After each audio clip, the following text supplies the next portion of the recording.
This is Steph for Dates and Cakes, and in today's episode we are going to be making pound cake because some dogs belong in the pound.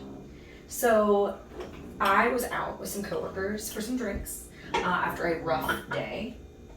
So our table was adjacent to the bar, and one of the guys at our table asked the bartender what's the strongest drink he got. And so he starts like bantering with us across the bar and thought nothing of it. So we got our drinks, whatever, and then all of a sudden he orders a round for our table. So there was 4 shots that were delivered, but there was only 3 of us at the table. And I was like, well, I mean, he was talking to both of us, like me and the guy, and they were like, Steph, he did that for you. And I was like, I guess it would to kill you not to give it a shot. So he's like, yeah, I'll meet you in a second. And so we keep talking and we didn't see him.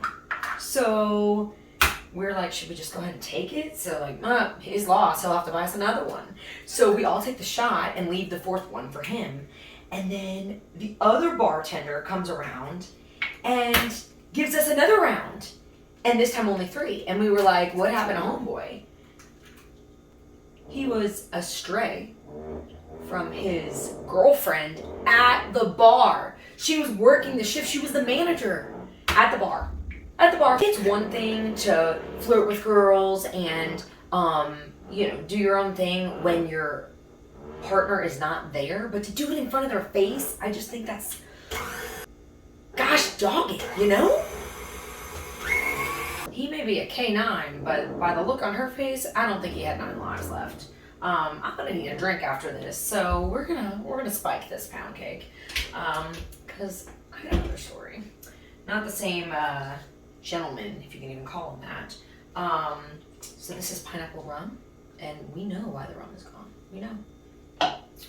So that was the end of that man. In the middle of Dallas. Doing his thing poorly, I guess you do miss 100% of the shots you don't take. So we took his. So this guy I met in Limerick. So I have composed a limerick for you.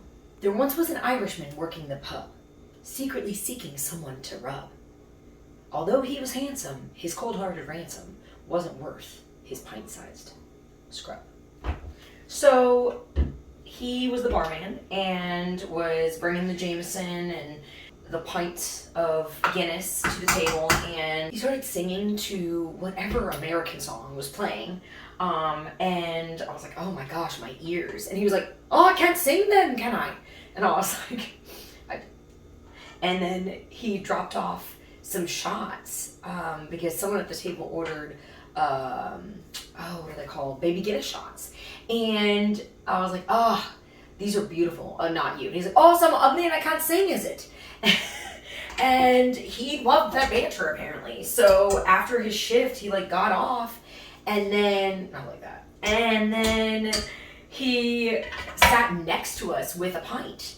And I was like, do you want to just sit with us? And he was like, oh, why? So you can insult me some more. And I was like, I mean, you look like you liked it. And he was like, so he just smirks and then buys us all a pint. And then in the middle of, and so the people at the table were like, Steph.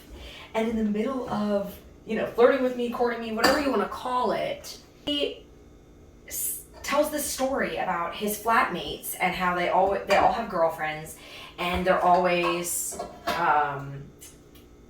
getting freaky with their, that's not the words he used, with, their person. He's like, so I would love to just, to make some noise and kind of get them back and show them what it's like. Do you want to come over?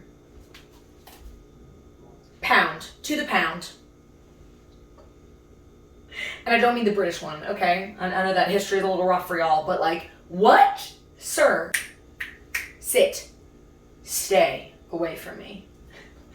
We're gonna bake this baby for, it says 50 minutes, but it's so small that probably won't need to. So I guess every dog has its day, for real. For Dates and Cakes, this is Steph. Until next time. If you're looking for another treat, then subscribe for more videos.